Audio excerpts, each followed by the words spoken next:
PAGEM, Projeto Acessibilidades Jerônimo Mendonça.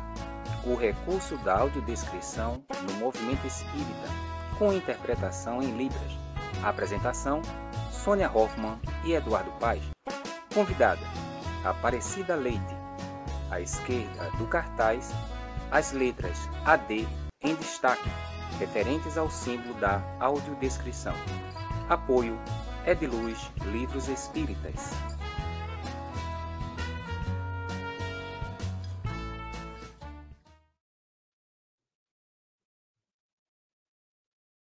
Oi, pessoal.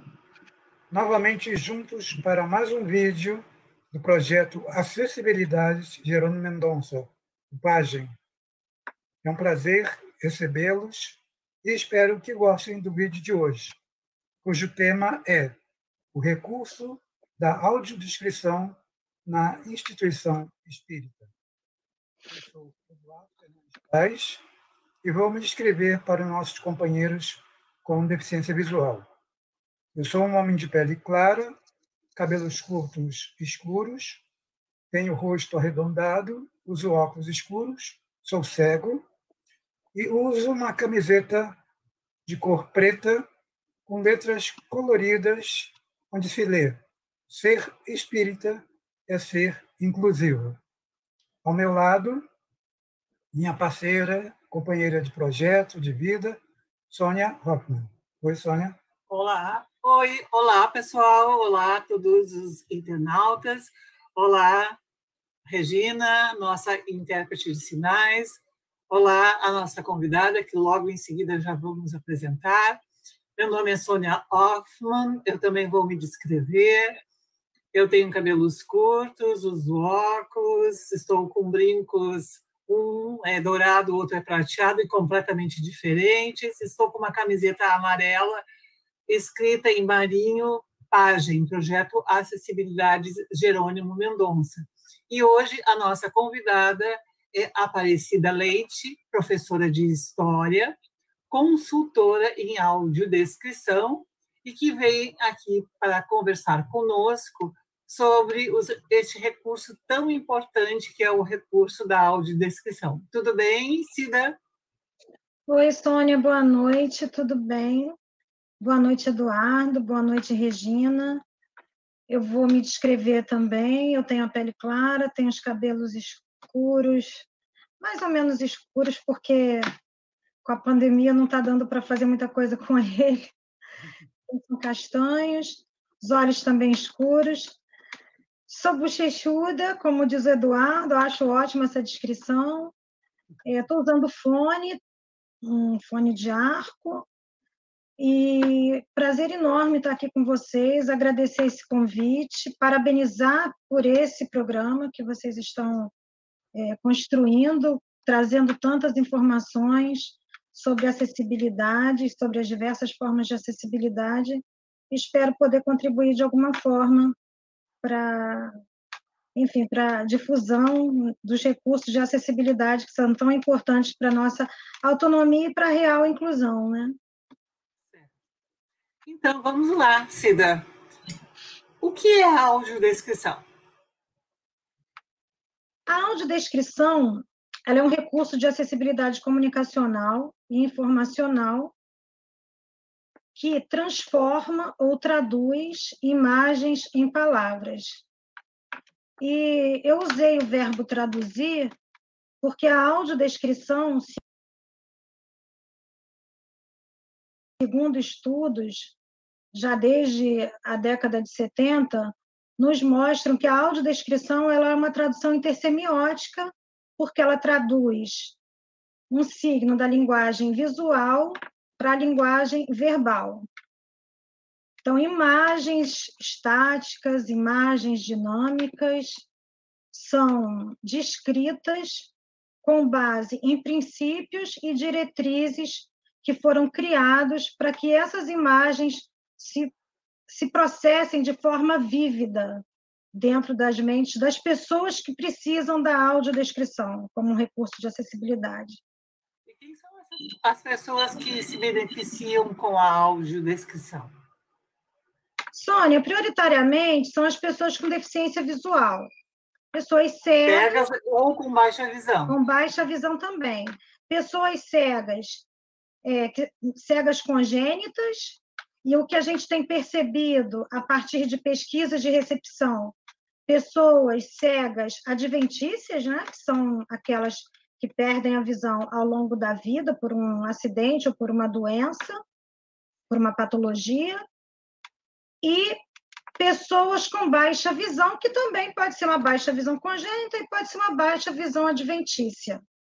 Mas não só são as pessoas com deficiência visual que são beneficiados com o recurso.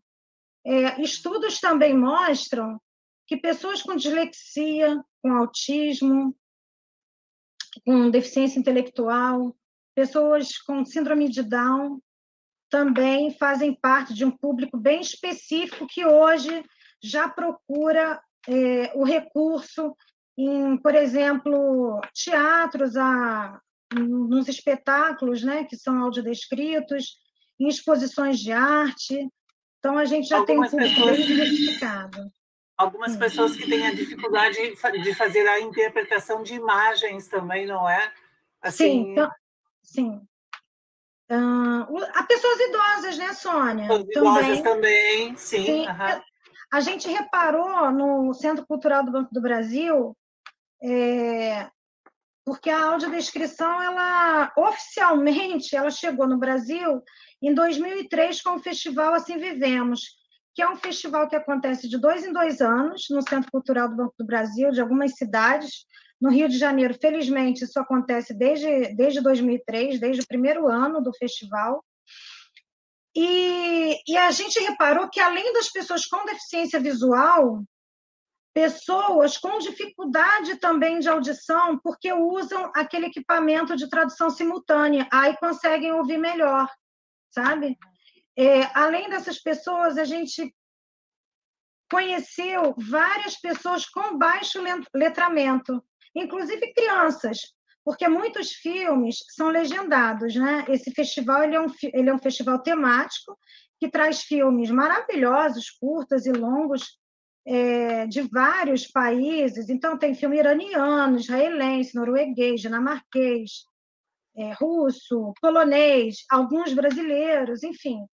E as pessoas conseguem acompanhar porque, além do audiodescritor, que faz a narração das cenas, né, das cenas visuais, dos elementos visuais, há também o voice-over, que é a leitura das legendas. Então, pessoas que não conseguem ler as legendas conseguem acompanhar porque elas são lidas durante toda a apresentação da obra. Isso é extremamente importante. Falaste em técnicas e procedimentos. Qual a técnica fundamental da audiodescrição? Muitas pessoas assim pensam que quando nós estamos em um local, elas começam a falar justamente quando o palestrante também está falando. Então, a gente não escuta nem a pessoa que está descrevendo e nem o palestrante. Como é que se faz isso, então, essa audiodescrição? Então, é um jogo de palavras constante, buscando descritivos específicos, claros, objetivos, de forma concisa, coesa, coerente, para que esse texto não cause nenhum ruído e que se evite o máximo a sobreposição aos diálogos e a outros elementos que fazem parte de uma narrativa. Por exemplo, uma trilha sonora. Não é porque o filme não tem diálogos que tudo deve ser descrito, porque aquela trilha sonora, ela também faz parte da narrativa daquele filme, né? E aí a gente briga muito com a sincronia, porque o sonho de consumo de qualquer profissional da área da audiodescrição, e aí são os roteiristas, que são necessariamente pessoas que enxergam, mas que não só enxergam, têm que se capacitar para isso, são pessoas com deficiência visual, que também têm que se capacitar para se tornarem consultoras, e, de preferência, que os narradores também sejam conhecedores, no mínimo, do recurso. Porque uma inflexão, uma palavra a mais, um tom a menos, tudo isso influencia no entendimento da obra. Porque a audiodescrição, ela não substitui a visão, mas ela amplia o entendimento das imagens. Então, a nossa função como audiodescritores, e aí é uma equipe que responde por isso, é isso, é permitir, é promover a ampliação do entendimento de tudo que é visual, de qualquer evento, de qualquer obra, de qualquer produto que seja visual. Cida, nós a apresentamos como consultora de audiodescrição. Você poderia falar para a gente o papel do consultor? Ah, sim. Então, o consultor em audiodescrição, como eu falei, inclusive a gente tem uma normativa da ABNT, que é a 16452, que trata especificamente do recurso da audiodescrição, orienta que audiodescritores, roteiristas, consultores e narradores devam seguir alguns princípios norteadores para que não seja feita uma mera descrição. O importante é que as pessoas saibam essa diferença. E aí, a pessoa com deficiência visual que tem esse interesse, porque tem que ter o interesse, não basta ter a deficiência, que tem condições de estudar, que tem uma veia de pesquisador, porque a gente pesquisa o tempo inteiro, está presente desde o momento que essa obra é entregue nas mãos da equipe de audiodescrição, e aí eu primo por isso até depois da narração. Então, assim, nos trabalhos que eu faço parte, que são algumas equipes, felizmente, de alguns estados brasileiros, eu encerro o meu trabalho depois que eu faço a revisão de uma obra audiovisual, audiodescrita. Foi feito o roteiro para uma pessoa que enxerga. Enquanto essa pessoa estava fazendo o roteiro, assistindo ao filme ou assistindo ao vídeo com ensaio do espetáculo teatral, ou observando com olhos de águia, né, com olhos de um tradutor, porque são escolhas tradutórias que nós vamos fazer. Quando ele está fazendo isso, eu estou pesquisando. Então, se é uma obra de arte, por exemplo, da Adriana Varejão, que é uma artista contemporânea, não basta que eu chegue até essa obra, não basta que eu receba a descrição que foi feita pelo audiodescritor. Eu preciso fazer a visita técnica a esse museu, eu preciso tocar a obra, né? Eu estou falando de uma escultura, para compreender. Por quê? Eu estou citando esse exemplo, eu não gosto muito de citar exemplos hipotéticos, não, sabe? Eu uso fatos, dados concretos. Isso é bom. Então, a gente, pois é, porque eu acho que vem tudo da vivência, né? A gente consegue construir mais com as vivências. Agora, por exemplo, a gente está preparando a exposição chamada A Casa Carioca no Museu de Arte do Rio. Então, se vocês tiverem a oportunidade de estarem aqui em 2021, provavelmente vocês vão ter oportunidade de conhecer essa exposição.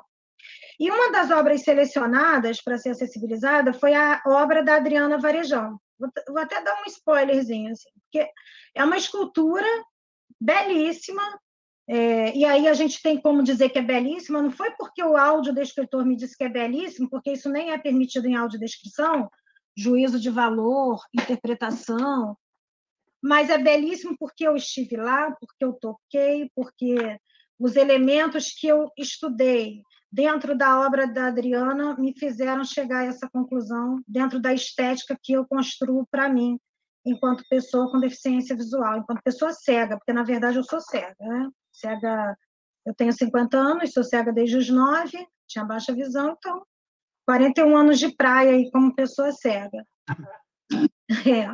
E aí, essa escultura, ela se chama Ruína Modernista. É uma escultura grande, é um pedaço de parede demolida,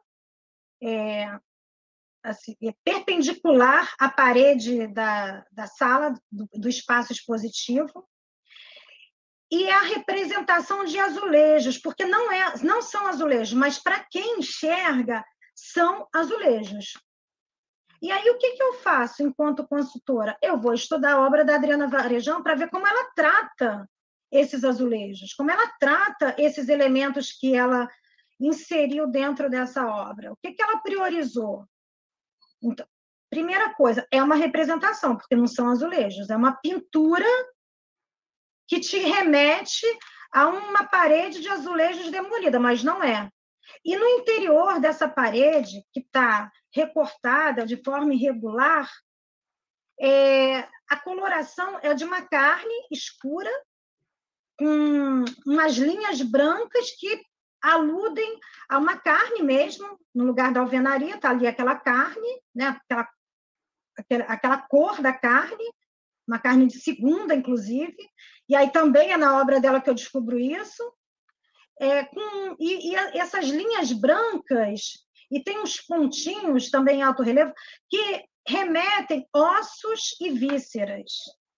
Por que isso? O nome dessa obra é Ruína Modernista, mas essa obra está dentro de um núcleo da exposição chamado Autoconstrução da Casa Popular no Brasil.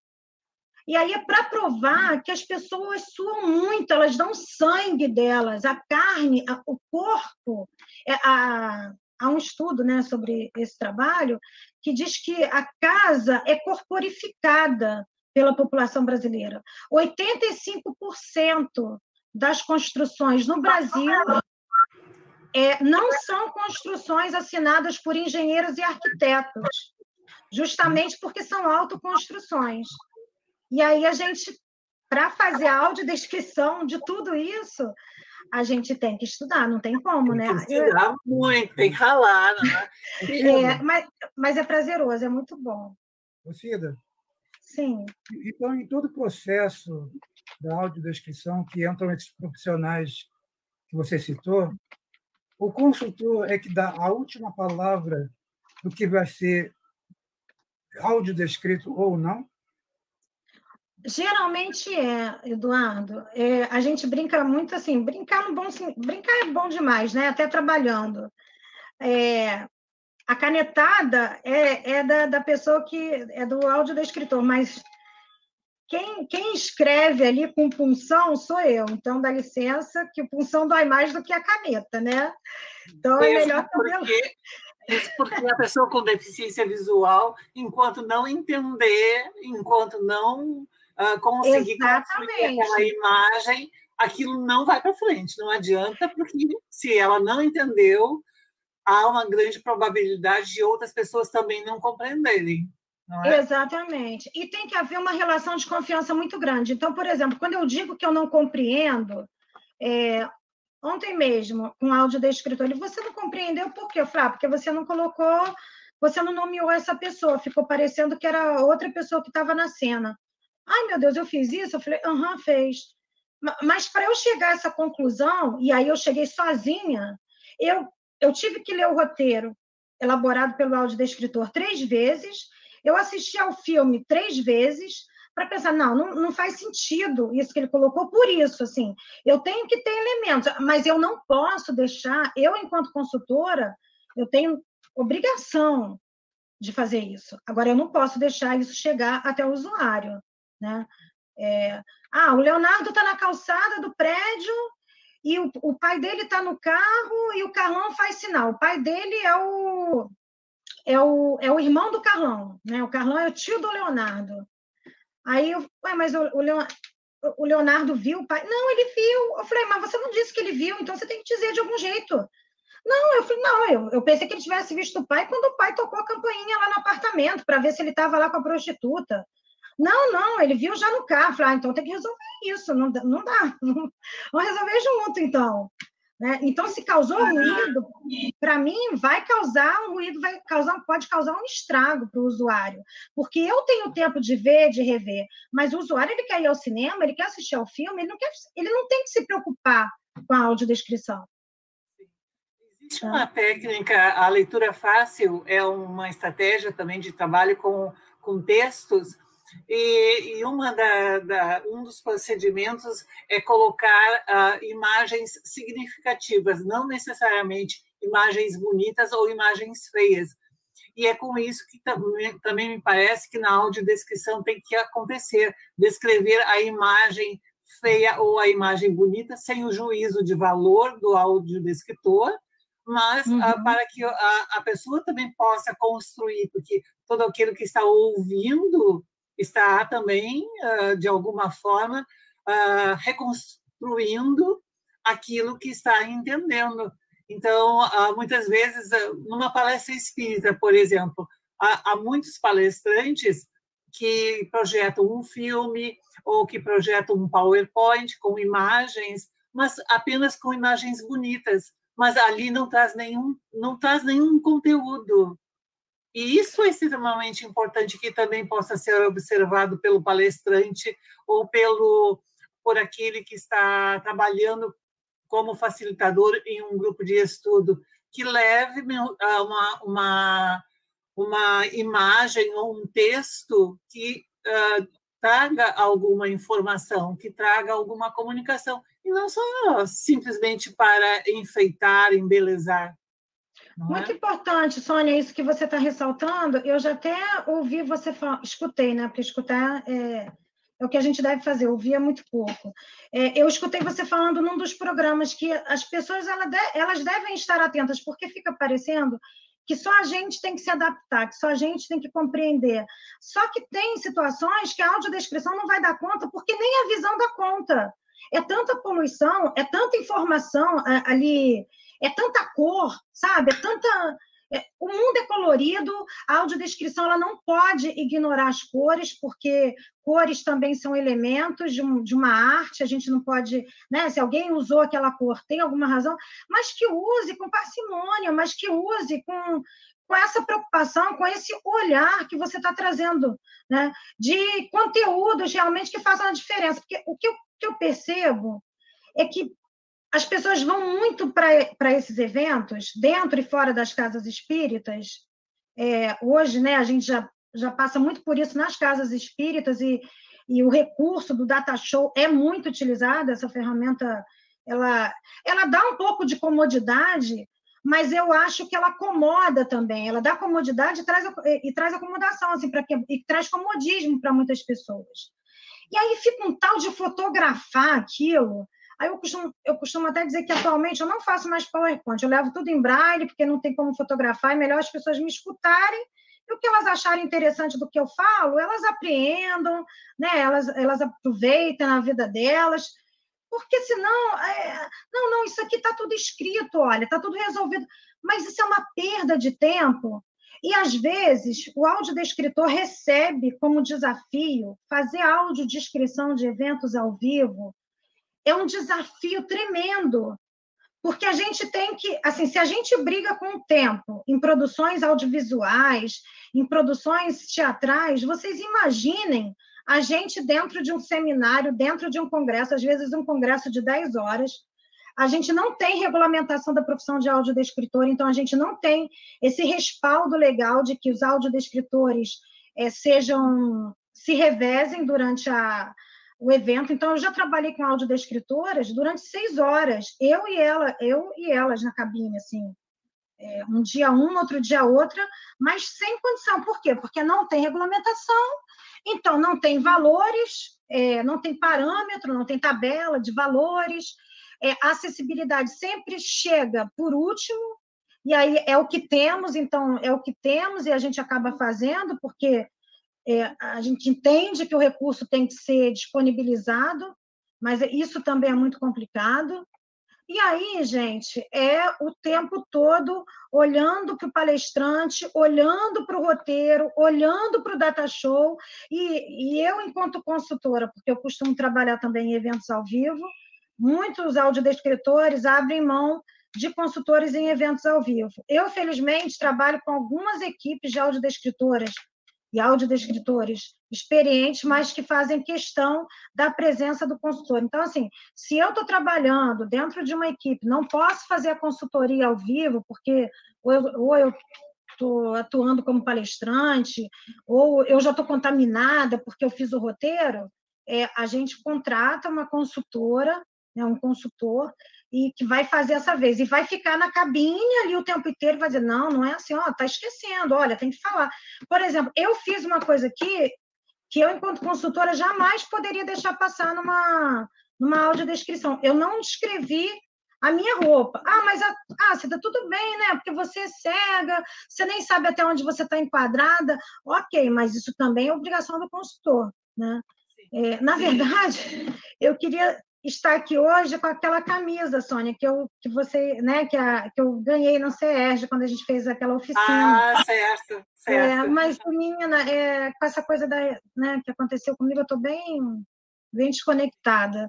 Aí, quando eu vi, eu já estava sentada aqui em frente com uma roupa aqui estampada, enfim, mas a estampa também faz parte do meu perfil, assim, eu gosto muito de... Essa também leva uma informação, e essa informação é muito necessária, né? Audiodescrever o palestrante é importante muitas vezes. Muito, não é? Muito, a fisionomia do palestrante, o gesto que ele está fazendo, muitas vezes é significativo. Ali já é uma grande mensagem que está sendo trazida, não é? Até a forma da pessoa, às vezes, se vestir, né, Sônia? Até o tipo de roupa que a pessoa está usando, para você saber qual é o perfil. Porque tem pessoas mais despojadas. Então, assim, quando eu estou num evento, que eu estou numa mesa com jovens que estão usando alargadores, piercings, mechas cor-de-rosa nos cabelos, até isso eu tenho que adequar a minha linguagem em audiodescrição, né? Então, a gente tem que estar o tempo todo lutando para fazer o mais adequado. As nossas escolhas tradutórias, elas têm que ser adequadas a tudo isso que você acabou de falar, inclusive aos gestos. Gestos, você tocou na palavra gestos, assim, o meu grande objetivo atual é de fazer um estudo aprofundado sobre a linguagem gestual para as pessoas com deficiência visual, porque a gente perde muito, né? O gesto é a imitação, você gesticula porque você vê o outro fazendo, você faz o coraçãozinho com as mãos porque você vê o outro fazendo, e a gente perde isso. Só que o gesto também inclui, sabe? Você pode não enxergar, mas se você fizer o gesto correto de chamar alguém, eu já fiz esse teste, a pessoa veio, sabe? De negar com a cabeça, a pessoa entendeu que eu não quero, né? Então, se eu trago isso na audiodescrição, é mais uma contribuição. Eu enriqueço esse mundo imagético da pessoa com deficiência visual. Né? E para os eventos, congresso ou na Casa Espírita, é interessante que o palestrante ou aquele que vai trabalhar com PowerPoint ou que vai trabalhar com determinadas imagens, se tiver condições, enviar antes para o audiodescritor? Pelo amor de Deus, isso é fundamental, fundamental. As pessoas tendem a achar que porque a audiodescrição de evento ao vivo, tudo pode ser ao vivo, mas não. Para a audiodescrição isso não funciona. A gente sempre pede com uma semana de prazo mínimo, né? De prazo, aliás, eu tenho que receber no mínimo com uma semana de antecedência esse material gráfico que vai ser utilizado nas palestras, e, de preferência, a descrição também do palestrante. Agora a gente está vivendo um momento em que tem se discutido muito a questão racial, né? Esse racismo estrutural. Então, a audiodescrição também está entrando nessa militância. E aí a gente agora busca muito a autodeclaração. Como você se autodeclara? Como negro de pele clara? Como é que é isso? Porque fica muito complicado. Eu digo, bom, mulato a gente já não usa. Felizmente, a gente já rompeu com isso. Pardos ainda há alguma aceitação, mas depende também do ambiente, depende do grupo, depende da militância. Então, tem algumas pessoas que dizem, é uma pessoa morena. Tá, mas ela é morena porque tem o cabelo moreno ou é morena porque tem a pele morena? Exatamente. Exatamente. E não é só a cor da pele, né, que define se uma pessoa ela tem uma descendência afro. Por exemplo, o cabelo, né? Todo esse fenótipo negroide, a gente tem como avaliar, mas de preferência que isso seja declarado pela própria pessoa que vai ser audiodescrita. Eu, enquanto me autodescrevo, eu posso dizer que eu bem entendo, que na verdade eu não tenho nem tanto compromisso, né? Porque eu estou fazendo uma descrição minha. Agora, a partir do momento que eu recebo uma foto, a gente sempre pede, uma palestra na Casa Espírita com 3 palestrantes, por favor, a foto. E a gente faz questão também de sinalizar algumas características específicas de cada pessoa, mais marcantes, para que as pessoas consigam também, né, para que os participantes, os frequentadores com deficiência visual ou de outros públicos que usem o recurso à audiodescrição, eles também consigam saber distinguir, eu assisti a nossa palestra daquele cara que tem aquele cabelo grande, grisalho, nossa, foi maravilhosa.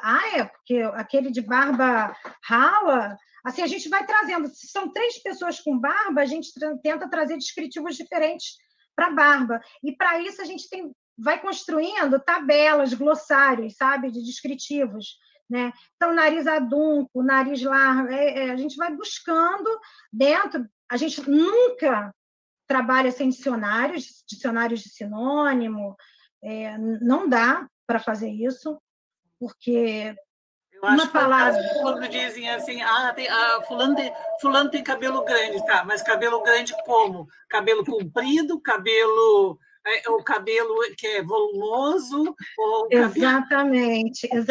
Não, Sônia, você tem uma noção, eu não confio no Google, sabe? Então, há trabalhos que tem um penteado, por exemplo, que eu não sei qual é. Eu vou atrás de uma cabeleireira de confiança, perguntar o nome do penteado. Assim, a gente tem uma consultora cabeleireira maravilhosa, que é fotógrafa também, então e que fez uma oficina de audiodescrição no IBC, né, lá no Instituto Benjamin Constant. Então, é com ela que eu me consulto. Eu estou com esse penteado aqui. Esse é um puff afro. Mas é um puff afro assim. Esses aqui são penteado, coquinho, jananã. E o que eu faço? Aí eu crio um banco. Eu tenho um banco de penteados, um banco de descritivos de rosto anguloso, rosto redondo, e por aí vai. Cida, você falou que já realizou algumas audiodescrições em eventos espíritas.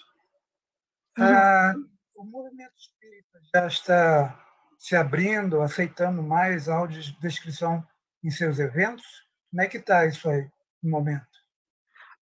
Na verdade, Eduardo, eu participei dessa oficina, né, que foi promovida aqui na CERJ sob a coordenação da Sônia. Fiz a consultoria de um livro chamado Passes e Radiação, justamente por conta das imagens, né, do posicionamento das mãos, dos pontos do corpo, né, enfim, porque imagens têm que ser descritas, e agora, com recursos da audiodescrição, esse é mais um desafio que a gente tem para enfrentar. Mas eu não percebo, não. Há pouco tempo eu fui procurada por um espírita de Juiz de Fora, justamente me perguntando sobre isso. Não vejo muito envolvimento das pessoas espíritas com a questão da audiodescrição, não. Ainda está muito incipiente, sabe? Porque muitas pessoas pensam que a audiodescrição é só chegar e dizer uma série de palavras, que muitas vezes são palavras que ficam ali, nós ouvimos e oi, e daí? Exatamente. Me causou mais dúvida do que se não me tivesse descrito absolutamente nada. É por isso, Cida, que as informações que você está dando aqui para nós são importantíssimas para justamente nós divulgarmos a importância da audiodescrição, tanto em eventos em casas espíritas, como em seminários, congressos, para abarcar todo esse tipo de pessoas que você falou logo lá no início, né? Porque qual era o público atendido pela audiodescrição, né? E a gente te agradece muito você ter trazido todas essas informações que justamente, às vezes, as pessoas, né, principalmente federativas, casas espíritas, não chamam por falta de informação. Né? E pensa o quê? Somente para a pessoa cega? Ah, não, então eu vou sentar ali do ladinho, puxo um banquinho, sento do lado e pego e digo o que está passando. Não é assim. Não é assim, porque não é só para a pessoa que é cega, não é somente para a pessoa que é com deficiência visual, mas, como tu disseste, para a pessoa com autismo, para a pessoa com dislexia, para a pessoa idosa, e todas essas pessoas têm peculiaridades, têm singularidades que precisam ser estudadas também. Então, no momento que se trabalha com audiodescrição, certamente também tem que se avaliar o público para o qual está se levando aquilo ali. Não é? Que é um público expressivo, né? Se a gente levar em consideração o censo de 2010, que já está defasado, em 2010 eram 6.500.000 pessoas com deficiência visual no Brasil, só com deficiência visual, imagina. Então, por esse motivo, além de te agradecer, nós já vamos deixar um convite aqui para um próximo encontro, onde que a gente possa aprofundar e a gente possa trabalhar sobre diversos outros pontos, porque a audiodescrição é algo extremamente amplo, profundo e que precisa ser muito, muito bem aplicado dentro dos estudos na instituição espírita, nos congressos, nos seminários, em todas as estruturas, na evangelização infantil, evangelização juvenil, na explanação do evangelho, enfim. E quantas situações da casa espírita que as pessoas muitas vezes não se dão conta que ali é necessário a audiodescrição, até mesmo num atendimento fraterno, até para eu saber quem é esse áudio, quem é essa pessoa que está fazendo o atendimento fraterno comigo, não é? Exatamente. Com quem eu estou falando, né? Exatamente. Quem é esse recepcionista? E essa foto que está sendo apresentada, esse cartaz que está sendo apresentado, o que consta nesse, o que é importante nesse cartaz ser divulgado para a pessoa, não é? Sim, assim como a gente não pode pensar que para uma pessoa autista tenha de haver muitas cores, porque muitas vezes a pessoa com autismo tem um hiperfoco na visão. As pessoas também, ali que estão utilizando a audiodescrição, elas podem ficar embaralhadas com tanta informação. Então, por isso, a objetividade, não é? Sim, verdade. Cida, seu comentário final, por favor. Meu comentário é, mais uma vez, agradecer a oportunidade e dizer para vocês serem bem-vindos ao universo da audiodescrição, que todos muito familiarizados vão passar a chamar de AD, né? Porque AD é o símbolo, são as letras em caixa alta, que abreviam a palavra audiodescrição, é internacional, e é o logo, é o símbolo. Então, são as duas letras. Tem alguma cor? Tem sim. As letras, elas são aplicadas de duas formas. Quando o retângulo, né, porque são as duas letras, as letras A e D, em maiúsculo, aplicadas num retângulo. Quando o retângulo é preto, as letras são brancas. Quando o retângulo é branco, as letras são pretas. À direita, tem três ondas que remetem a ondas sonoras. São três traços curvos, ascendentes, similares ao parênteses, o parênteses em tinta, e que remetem a ondas sonoras, né? Justamente por conta do áudio, do que a gente deve escutar, do que a gente precisa escutar para a gente receber o recurso da acessibilidade da audiodescrição. Então, bem-vindos ao universo da AD e contem sempre comigo para difundir esse recurso, no qual eu acredito efetivamente, quanto recurso de acessibilidade, e que é uma via, assim, para a gente alcançar a tão almejada inclusão, que ainda está um pouquinho distante, né? Começaram a fazer o negócio do jeito errado, né? Como é que você inclui sem acessibilizar? Eu estou dando um sorriso que não é nada amarelo, é um sorriso bem franco. Eu concordo plenamente contigo. Muito obrigada, Cida, muito obrigada mesmo, muito obrigada a todos os internautas e todos aqueles que estiverem interessados por favor, deixem os seus comentários, se inscrevam no canal, deixem o seu like e nos digam no que mais nós podemos colaborar, porque a nossa intenção é justamente esta, é colaborar para que a inclusão se efetive, para que a inclusão se amplie e para que todos nós juntos venhamos a construir, a tecer esta malha inclusiva, porque ela é uma responsabilidade não minha, não da Aparecida, não do Eduardo, não da Regina, mas não da Sinara, que o PAGEM, o Projeto Acessibilidade de Jerônimo Mendonça, tem o apoio da Ediluz, Livros Espíritas, não é só nosso, é de todos, é uma responsabilidade da sociedade como um todo. Muito obrigada, Cida, e esperamos logo, brevemente, estar juntos para continuarmos a nossa conversação. E lembrem-se, ser espírita é ser inclusivo. Muito obrigado por todos e até um próximo vídeo. Que assim seja. Tchau. Tchau, tchau. Tchau.